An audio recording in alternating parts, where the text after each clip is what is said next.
Hi, my name is Mitchell Pirhalla, and this is my speech on the importance of how to change a tire.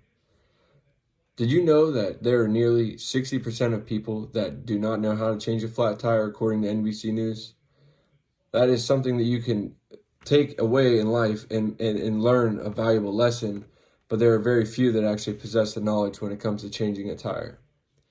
I will share many techniques with you used to gain the knowledge and the skill to be able to effectively change a tire whenever you are in need.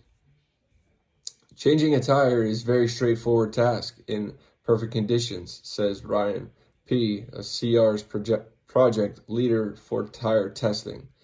It is very important to remember that every car can be different, so practicing on your specific car is very important. However, what do you do whenever you get a flat when you're driving? Well, there are many different things that you can come across whenever it comes to driving down the road to and from work or so on. But if you do get a flat while you are driving, the first thing you need to make sure of is, one, you start to decelerate. So you get let off of the gas pedal. You are going to have to make sure you have both hands on the wheels and do what you have to do in order to pull over. According to Consumer Reports, that is a few of the necessary steps in order to make sure you can get off to the side of the road and get to where you actually have to change your tire. Make sure that you put your hazards on. That is one of the most important steps. That way you can make sure that the people in oncoming traffic and traffic from behind know that you are having an issue and you're on the side of the road because of a flat tire or something else, obviously. However, you want to make sure you do that, and be careful when you're opening and closing your door and making sure that you get out of your vehicle at a timely manner. That way you don't get hit by a car as well. Some of the things you need to make sure of is, if you're able to, is you want to make sure that your vehicle's on level ground. And that being said, is that way whenever you jack your car up, that you're not going to have any issues with it rocking one way or falling off the jack or whatnot. Make sure your car is in park.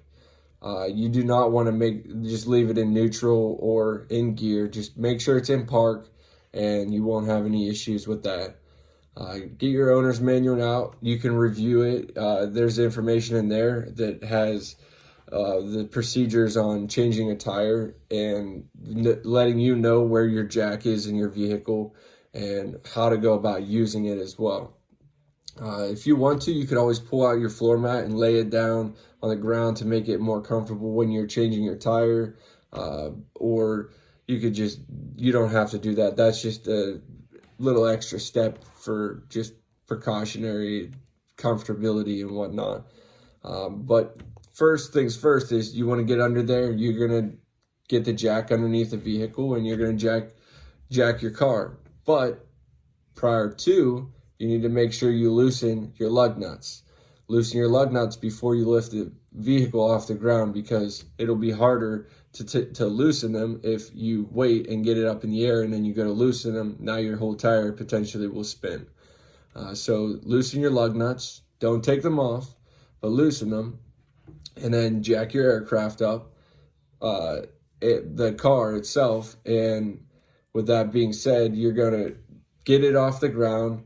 And when you go about raising it up, make sure that everyone's out of the way, and you're going to go lift it up off the ground, and you're not going to have anyone in harm's way. In case the jack fails, you can get out from underneath the vehicle and it's not going to fall on top of you. Once you get it up in the air, perfect. Now you put a safety stand under there, or another jack, just as a safety if you have the access to it. But if not, then you just need to go about doing what you have to do in order to get the tire removed. So with that being said, you need to remove the lug nuts and take your tire off of the actual hub assembly. And whenever you do that, you're going to continue with getting it underneath the vehicle, and you're going to have to take out your actual spare tire. And now, information with that is, a spare tire, you need to make sure it's properly serviced before you even install it, because if it doesn't have the air pressure that is needed in it, then you're going to have to go about making sure that it's serviced like that before you just put it on your vehicle, because it might not be able to withstand the weight and it'll just go to a flat. However, if it's all serviceable, perfect. You take it out and then you're going to put it on your vehicle, and that's with your lug nuts as well. Then you're going to use your tire iron to tighten the lug nuts back down. And once you get the spare on, you need to make sure that a spare is not designed to be on a vehicle for a long time period. It's something that is on there to get you from point A to point B, and it's to make sure that you don't go without being stranded on the side of the road. Don't go over 50 miles an hour with that spare tire, because they're not designed to be at high rates of speed. They're just, like I said, designed to get you to a shop essentially to get a new tire. So some of your resources you could use if you're unsure as to where you're going to get this information: family, friends, the internet, Google, YouTube. I mean, there's so many different opportunities and resources out there available to let you know how to go about getting a tire off and whatnot, and why it's important that we don't just get stranded on the side of the road. And as to for why it's important, it's an independence thing. You could have a sense of responsibility and ownership, and you're going to save money by doing it yourself in the long run. And you potentially could save a life. Knowing how to do that properly, safely, and execute it, you know that you're not going to harm anybody.